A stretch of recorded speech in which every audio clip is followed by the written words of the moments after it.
Dobrý deň, dámy a páni. Vitajte pri ďalšom dieli nášho podcastu Doma v realitách.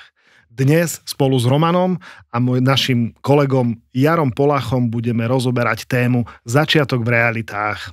Jaro, vitaj medzi nami. Ďakujem pekne za pozvanie. Ahojte. My ti dneska položíme pár otázok, ktorými sa budeme snažiť poslucháčom alebo divákom naviesť tú atmosféru, ako si ty zažil pred nejakým časom. Začneme na ňo hneď ostrá, alebo poďme voľnejšou? Poďme tak voľnejšie. Jaro, odkiaľ ku nám prichádzaš? Čo si robil predtým, ako si prišiel do realít? Prišiel som z južných končín, teda od Komárna, ktoré sa nachádza, kto by nevedel, teda pri maďarských hraniciach pri Dunaji. Čo som robil predtým? Moja prvá práca, bol som plavčík, počas jedného leta. To bola pekná robota. To ideme riadne ďaleko. To bolo riadne ďaleko. To som ešte bol 18-ročný. Aké kúpalisko to bolo? To bolo komárňanské kúpalisko.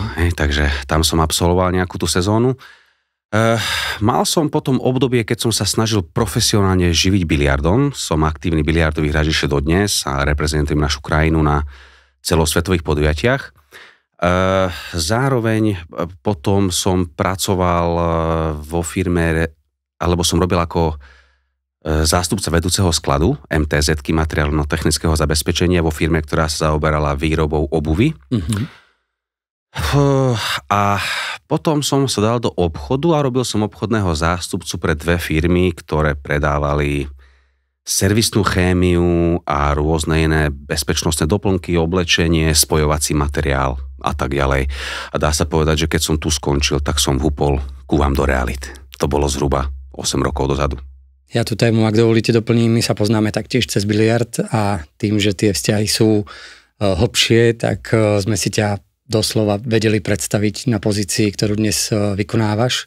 Aké to bolo v úvode s otváraním novej pobočky u teba? No, ako sa hovorí, že každý začiatok je ťažký, tak dá sa povedať, že toto sa potvrdilo aj pri mojich začiatkoch. Postupne som si prechádzal rôznymi pobočkami a snažil som sa okúkať, v akej fáze sa nachádzajú a do akej by som sa mal ja vlastne dostať. Takže som si obehal niekoľko miest, Kružomberok, Žilinu, Martin, Prievidzu, myslím si, že aj Liptovský Mikuláš. Následne som sa zúčastnil team buildingu koncoročného, ktorý sa konal v Liptovskom Jáne, kde som spoznal gros ľudí, respektíve tých ľudí, ktorých som cez biliard nepoznal. A potom vedenie spoločnosti, teda vy ste vypracovali nejaký podnikateľský plán, ktorý som dostal na hliadnutiu a snažil som sa ho držať. Takže takto nejako som začal a potom som išiel naplno a pomaly pridával, hej? Bomby, rozumiem. Tak. Miško? Čo bolo podľa teba v začiatkoch najťažšie? Najťažšie, keď porovnám tú obchodiackú činnosť predtým, ktorú som vykonával, tak tam bol nejaký kontakt s klientom už z minulosti daný. Človek dostal nejakú databázu a stretával sa nie úplne s chladným kontaktom. Tuto bolo, že som volal na inzeráty kvázi a snažil som sa ponúknuť tú realitnú službu ľuďom, lebo nevedeli, čo robím a presvedčiť ich, prečo práve ja, prečo by mali tú nehnuteľnosť presne mne zveriť, aby som sa postaral o ten bezpečný chod obchodu. To bolo taký trošku výstup zo zóny komfortu, ale tým pádom, že nežijem úplne vo veľkom meste a veľa ľudí ma pozná, tak som dokázal cez túto bariéru tak nejakým spôsobom plynule preklenúť a tou svedomitou prácou postupne sa ľudia začali ozývať sami a zverovať tie nehnuteľnosti do toho nášho portfólia, takže ten začiatok bol asi z tohto taký najťažší, ten prvotný, jak som povedal, hej. Pamätám, že sme riešili spolu to telefonovanie a že to proste musíš sa do toho iba pustiť a chvíľu vydržať a potom prejde vlastne ten začiatok a ostý a nervozita a človek si na to zvykne. To snáď ti nerobil problém? No, ja som úplne prvýkrát, keď tam prišiel Miško, tak mu hovorím, vieš čo, ukáž mi to. A on ostal úplne zaskočený, takisto už nejakú dobu fungoval na manažerskej pozícii, takže nevykonával úplne tú maklerskú prácu, tak ostal taký zaskočený, ale povedal, no okej, tak poďme, hej.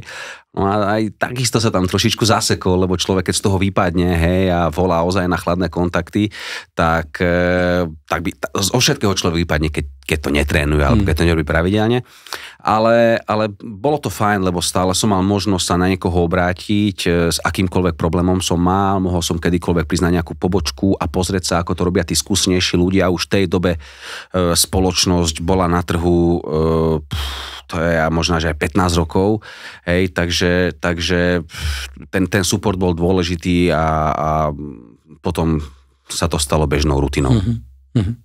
A keby sme sa pozreli na tvoje mesto, čiže Komárno, je tam nejaká silná konkurencia, podľa teba, ako ťa vníma dnes? Konkurencia je, určite máme niekoľko realitných kancelárií. Ťažko posúdiť, ako ma vnímajú, veľmi sa o to nezaujímam, ale ja sa snažím mať, to je jedno, či je to z fachu, alebo tak v dobré vzťahy s každým, s kým prídem do kontaktu, takže nerobím nikomu napriek, hnevám sa, keď ten napriek robia mne, vtedy viem trošku byť taký zlostivý, ale nedokážem na to odpovedať za druhých, že ako ma vnímajú, to neviem. A pevne verím, že dobre. Ja, spolupracujete s konkurenciou, dostanete sa asi do nejakých spoluprác alebo konfliktov? Áno, na začiatku dá sa povedať, že na začiatku... Viem, že si vrával ešte svojho času, že veľa tam máte takých zbojníkov.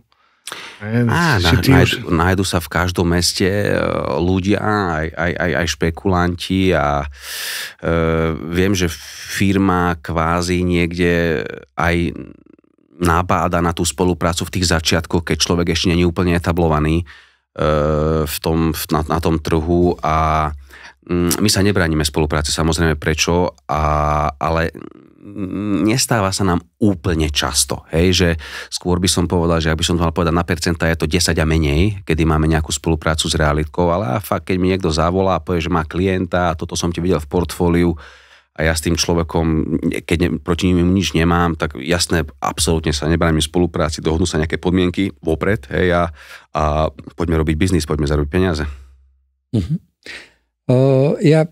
Ten úvod bol určite nejaký, v každom meste sa začína, môžeme to nazvať kostrbato, dnes si to učesal, máš tam naozaj rozvinutý tím šikovných ľudí, vidíme to naozaj na veľmi dobrých výkonoch. Tá tvoja práca oproti tomu, ako si začínal, sa dnes líši? Vidíš to ty nejak inak? Robíš niečo v dnešnej dobe už inak ako v úvode?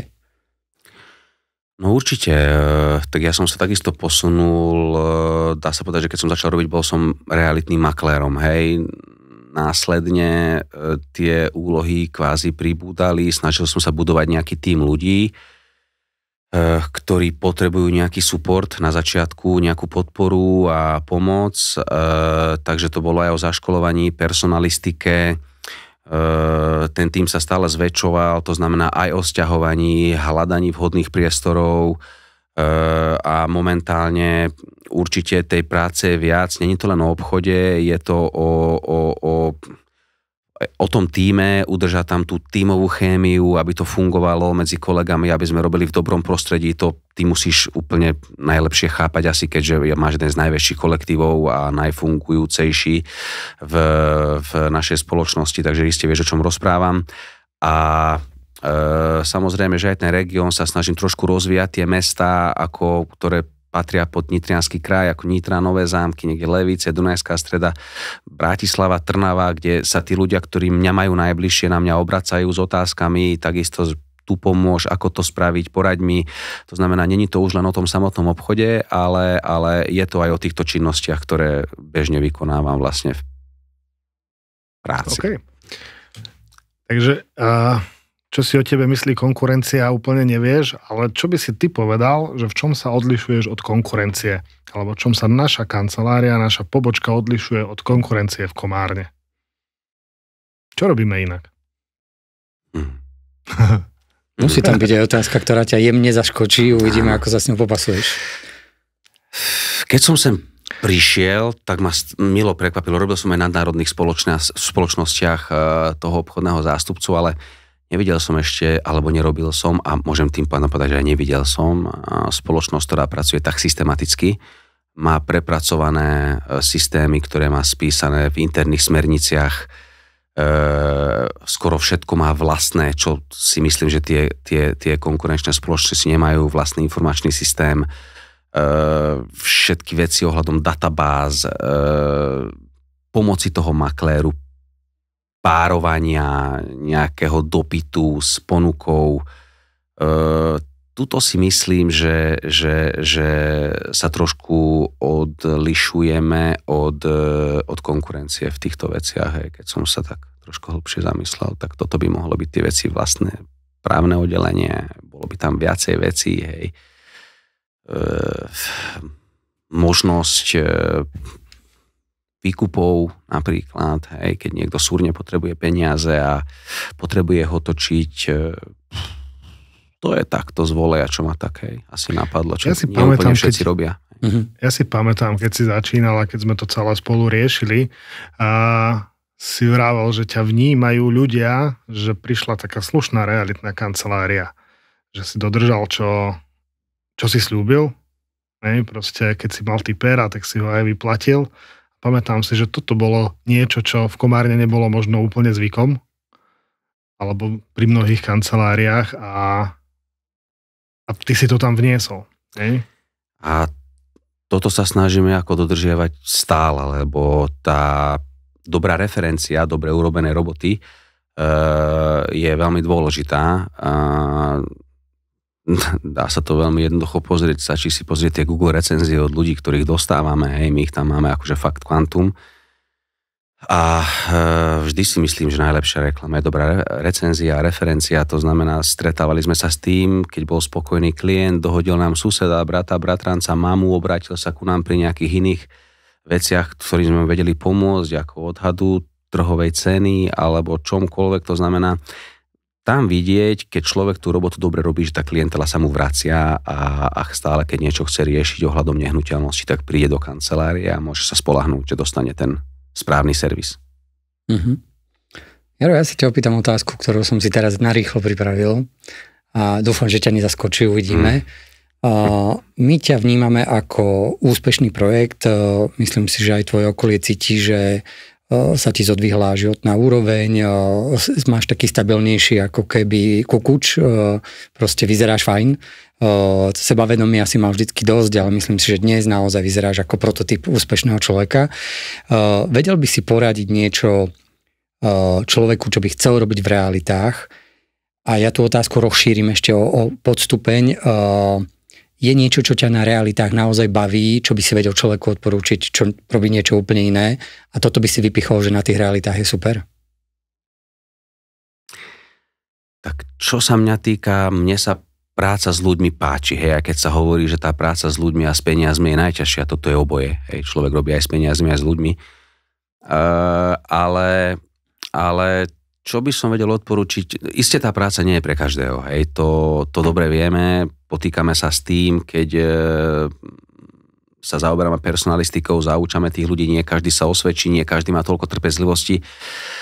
Tento biznis, keď človek začne robiť, je to beh na dlhé trate, hej, isté obrovskou pomocou, ako aj ja som ju mal, že som mal v zázemí za chrbtom tak silnú spoločnosť s tak obrovskými skúsenosťami, z ktorých som ja vlastne vedel čerpať a vždy som sa vedel poradiť, opýtať, čo ako nechal som si vždy poradiť, nevymýšľal som teplú vodu, nesnažil som sa špekulovať, lebo tu každý prešľad môže znamenať nejaký prúser.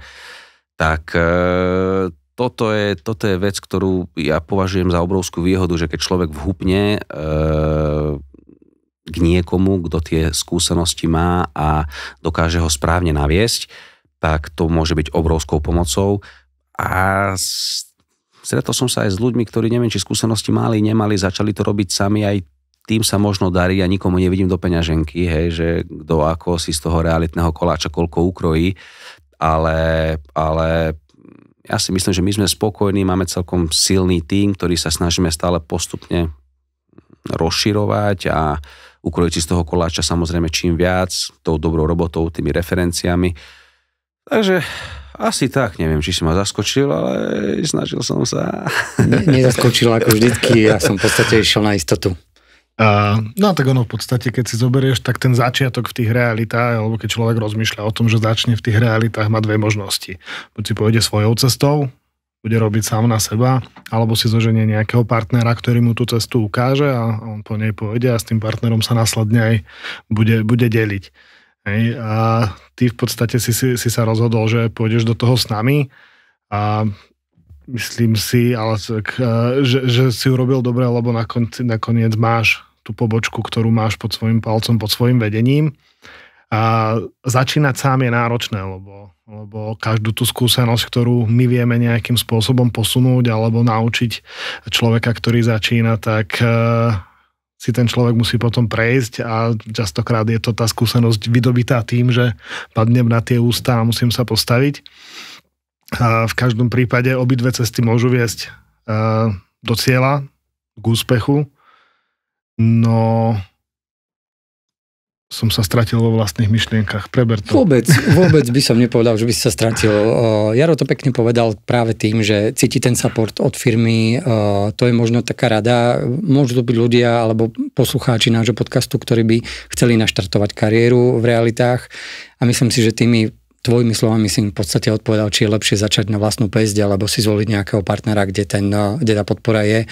Lebo dnes tento kšeft je potrebné robiť s ľuďmi, ktorí sú profesionáli, ktorí majú tú zodpovednosť. Ak by som ja mal zveriť nejakú nehnuteľnosť svoju na predaj, určite by som bol rád, ako prídeš do autoservisu, to dať urobiť človeku, ktorý tomu rozumie, hej, nie skúšajkovi, ktorý prišiel 2 mesiace na trhu a ide mi teraz opravovať auto.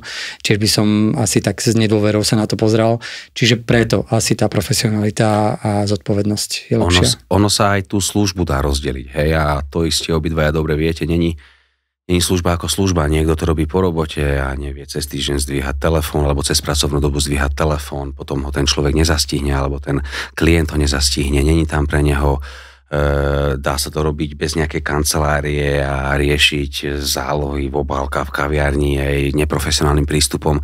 Veľmi veľa ľudí vidím, ako to robia jednoosobové realitky, dvojosobové realitky, bez nejakého zázemia, ktoré, ja si myslím, že človek, keď to robí, mal by byť full-time job, mal by byť profesionál, vedieť odpovedať na právne veci, poradiť tomu človeku, ako keby to bolo jeho. Ja vždy hovorím, keby to bolo moje, robím to takto, hej. A tí ľudia počúvajú, hej.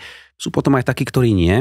A potom spätne mi povedia, mal som ťa počúvať, hej, že bolo to lepšie, lebo ja vždy iba odporúčim, je to jeho nehnuteľnosť, on nech si zvolí, hej, či nejakú cenotvorbu, alebo čokoľvek iné, aj okrem ceny sa dá, hej, že či to dať viacerým kanceláriám, alebo zveriť to iba jednej kancelárii, výhody, nevýhody, veľa aspektov tam je. To znamená, chcel som tým povedať, že áno, je veľa ľudí, ktorí sa tým realitám venujú, ale není úplne veľa ľudí, ktorí to robia full-time job a venujú sa iba tomu a vedujú sa tomu poriadne. Takže tam ten rozdiel určite je. OK, dobre. Áno, ja by som ešte spravil také self-promo a to je také, že chystáme sa otvárať pobočky v ďalších mestách, v ktorých ešte nie sme. A ak je niekto, kto uvažuje o tom, že by naštartoval svoju kariéru v novom segmente, tak kľudne nám píšte na recruiting@realityalpia.sk a my to vyhodnotíme a budeme sa spájať, stretávať a možno, že aj začneme spoluprácu. A ja sa určite veľmi rád poradím s tými mojimi skúsenosťami zo začiatku a tým ľuďom poviem tú svoju cestu trošku hlbšie, ako tu v tomto podcaste a podrobnejšie, čím som si prechádzal, na čo treba dávať pozor, hej. A budem sa snažiť každého človeka, ktorý príde reprezentovať naše farby, podporiť maximálne, ako viem. Takže do toho. Super, Jarik. Tešíme sa. Ďakujeme.